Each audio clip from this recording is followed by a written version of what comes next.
एक बड़ी पुरानी कहावत है, कहते हैं अंधे अंधा ठेलिया दोनों कूप पड़ंत। कुछ वैसा ही सीन इस वक्त देखने को मिल रहा है। स्क्रीन पे एक मैप देख रहे हैं। दरअसल ये एक नोटिफिकेशन है, डेमियन सैमोन के द्वारा ये शेयर किया गया है, जहां पर भारत और पाकिस्तान की नौसेना आमने सामने होती हुई दिख रही है। जानेंगे आखिरकार भारत ने बड़ा फैसला लेते हुए अपने युद्धपोत इस इलाके में क्यों रवाना कर दिया है। जहां एक तरफ ये सब कुछ चल रहा है, वहीं दूसरी तरफ पाकिस्तान के नेवी चीफ ने एक बड़ा ऑर्डर भी दिया है। जियोपॉलिटिक्स में इस वक्त बहुत कुछ चल रहा है, हमेशा की तरह जानने को मिलेगा बहुत कुछ। आइए जानते हैं इन खबरों को विस्तार से। अभी बात करें ना पाकिस्तान के अंदर सीन क्या है, तो पाकिस्तान के अंदर पहला सीन ये देखने को मिल रहा है, पाकिस्तान अपनी तैयारियों में जुटा हुआ है। पाकिस्तान के तरफ से ये कहा गया कि भारत तो हम पर हमला करेगा ही करेगा, और यही चीज फैलाई भी जा रही है। अब स्क्रीन पर देख सकते हैं, ऐसी खबरें आ रही हैं कि हाफिज सईद इसको लेकर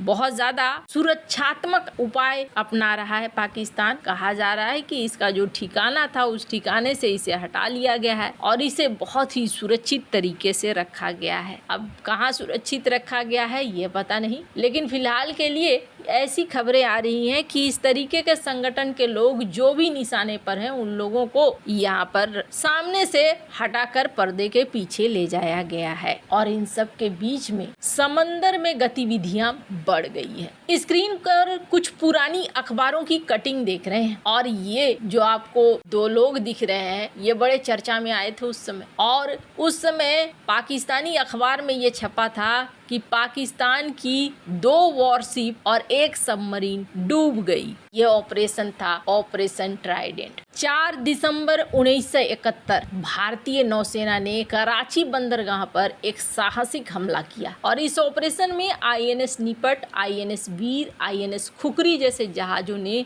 स्टिक्स मिसाइलों का उपयोग करके पाकिस्तानी नौसेना के जहाजों और तेल डिपो को नष्ट कर दिया। इस हमले में पाकिस्तान का युद्धपोत PNS खैबर डूब गया और कराची बंदरगाह को भारी नुकसान हुआ। भारतीय नौसेना ने न केवल पाकिस्तान की समुद्री शक्ति को कमजोर कर दिया था, बल्कि कराची पर नाकाबंदी करके उसके समुद्री व्यापार को ठप कर दिया था। इस ऑपरेशन ने भारत की नौसैनिक रणनीति ताकत को दुनिया के सामने दिखला दिया था और युद्ध परिणाम को भारत के पक्ष में मोड़ने में महत्वपूर्ण भूमिका निभाई थी। अगर ध्यान से देखें ना, तो पाकिस्तान ना 3 तरफ से जमीन से घिरा हुआ है, तो इसे लैंड लॉक कंट्री अगर बनाना है तो लैंड लॉक कंट्री बनाने के लिए सबसे बढ़िया उपाय क्या था? 1971 की जो रणनीति थी, और वही रणनीति एक बार फिर से यहाँ देखने को मिल रही है। कहा जाता है, हमने आपको अपनी पुरानी वीडियो में ये बताया भी था कि 1971 में कई बार ये कहा जाता है कि अफगानिस्तान की तरफ से भी भारत ने दबाव बना दिया था। अपनी तरफ से तो भारत ने दबाव बनाया ही था, लेकिन इन सब के बीच में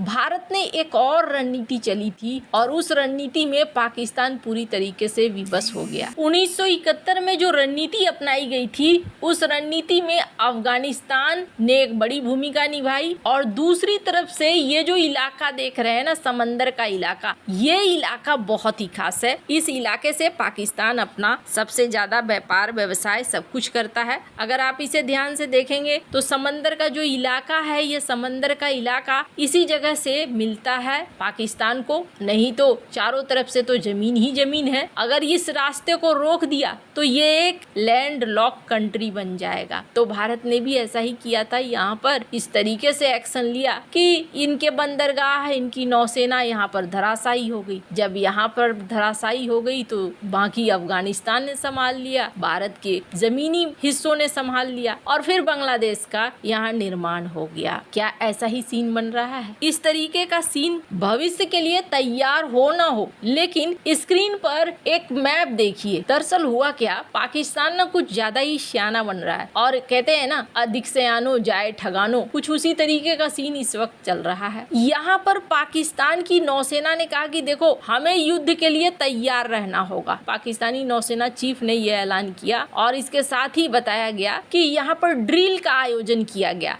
ये जो ड्रिल है 30 तारीख से लेकर 2 मई तक चलेगी, और इस ड्रिल ड्रिल में कहाँ पर, ये जो इलाका है इस इलाके में ड्रिल को आयोजित किया गया अरबियन सागर में, कराची से थोड़ा सा यहाँ पर निकलकर। अब भारत ने क्या कहा, ये हालांकि पाकिस्तान अपने स्पेशल इकोनॉमिक जोन से लगता है जैसे कि बाहर निकल गया है। भारत ने क्या ऑर्डर दिया, ठीक है तुम 2 तक करोगे, हम 3 तक करेंगे, और ये कल से ही शुरू हो गया। भारत ने भी यहाँ 30 से लेकर 3 मई तक के लिए लाइव फायर ड्रिल आयोजित कर दी। ये जो 4 खाने देख रहे हैं, 1 2 3 4, यहाँ पर अपनी नौसेना को उतार दिया है गुजरात के तटों के पास। ये बहुत नजदीक है। अब जरा सोचिए, यहाँ पर इनका युद्धाभ्यास चल रहा है और यहीं पर भारत का भी युद्धाभ्यास चल रहा है। थोड़ी सी मिसाइलें इधर उधर हुई कि बस मामला यहाँ पर बंटाधार होना शुरू हो जाएगा। अब यहाँ पर ब्रह्मोस मिसाइल भी कहा जा रहा है भारत की तरफ से फायर किया जाएगा और भी विभिन्न तरह की फायरिंग यहाँ होगी। तो पहली बात मैं आपको बता दूं, भारत ने इसकी शुरुआत नहीं करी है, शुरुआत इसकी करी है पाकिस्तान ने। भारत ने इसको सिर्फ जवाब दिया है। अभी अगर जो पैटर्न देखेंगे ना पाकिस्तान का, तो LOC पर 8 बार सीज फायर का उल्लंघन कर चुका है पाकिस्तान में जनरल मुनीर ऐसा चाहते हैं कि ये युद्ध हो, इस वजह से भी ऐसा माना जा रहा है कि ये उकसाने की कार्रवाई कर रहे हैं। हालांकि एक बार अगर ये शुरू हो गया तो कहानी फिर एक अलग लेवल पर चली जाएगी, ये बात भी तय है। अब एक चीज है कि आखिरकार पाकिस्तान ऐसा क्यों चाहता है, तो पहले भी ये चीज डिस्कस हो चुका है। पाकिस्तान नहीं भी चाहता होगा तो शायद चीन चाहता है। चीन अमेरिका से व्यापार युद्ध को तरीके से सेटल करना चाहता है, अमेरिका को अपने हिसाब से झुकाकर सेटल करना चाहता है, अपनी सुपर पावर को दिखलाना चाहता है। लेकिन इससे क्या होगा, इससे कुछ नहीं होगा। मैंने अपने पिछले वीडियो में भी यही कहा था कि जब बड़ी शक्तियां अपना अपना गेम खेलती है ना, तो फिर ये जो छोटे छोटे देश होते हैं ना, भुगतना उनको ही पड़ता है, बड़ी शक्तियों को नहीं भुगतना पड़ता है। और इसका सबसे बढ़िया, सबसे तरोताजा एग्जाम्पल है यूक्रेन। इससे बढ़िया एग्जाम्पल और कुछ नहीं हो सकता है। यूक्रेन जैसा